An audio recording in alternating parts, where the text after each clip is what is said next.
તો વાત કરીએ વડોદરાની તો વડોદરા શહેરમાં સમા વિસ્તારમાંથી ઝડપાયો ચોરો કે જ્યાં સૈનિક સોસાયટીના જે મકાનો છે તેમાં ચોરીની ઘટના કરનાર જે ચોરી અને અંજામ આપનાર જે ઝડપાઈ ચૂક્યા છે ત્યારે ₹70,000ની ચોરી કરી નાસી છૂટ્યા હતા। જે ગત તારીખ 29 જૂનના રોજ ચોરીની ઘટનાને અંજામ આપ્યો હતો। ત્યારે સમા પોલીસે 5 પૈકી 2 સિકલીગરોને ઝડપી પાડ્યા છે જ્યાં શહેરમાં થયેલ અન્ય ઘરફોડ ચોરીનો પણ ભેદ ઉકેલાયા છે।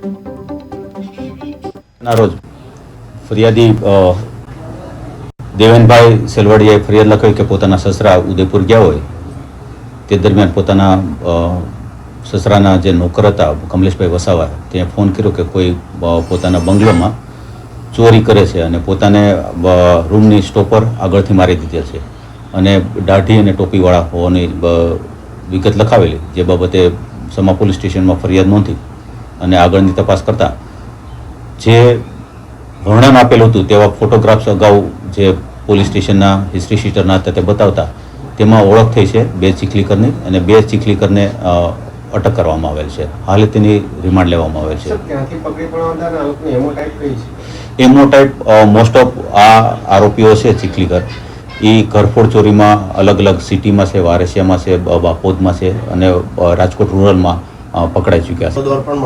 આ જ ગુનાની વાત કરી તો જે નજરે જોનાર છે જે નોકરને જાણ થઈ એટલે તાત્કાલિક જાણ કરી અને પોલીસના ગિરફમાં આવ્યા છે। તો આ રીતે ક્યારે પણ જાય તો આજુબાજુના પડોશના અથવા તો નોકરને આ બાબતથી વાકેફ કરે અને બને ત્યાં સુધી પોતાના જ્યાં સોસાયટી છે ત્યાં CCTV કેમેરા લગાડે તો પોલીસને તાત્કાલિક આરોપી મળી શકે એવી પૂરી સંભાવના છે। સાહેબ, જે આરોપોની ગેંગજ હોય છે, અટકાયત તો કરી છે, કોઈ બીજી ચોરીની કબૂલાત કરી? હાલ ઇન્ટ્રોગેશન આરોપીઓનું શરૂ છે, વિશેષ કાંઈ જાણવા મળશે તો આપ લોકોને જાણ કરવામાં આવશે।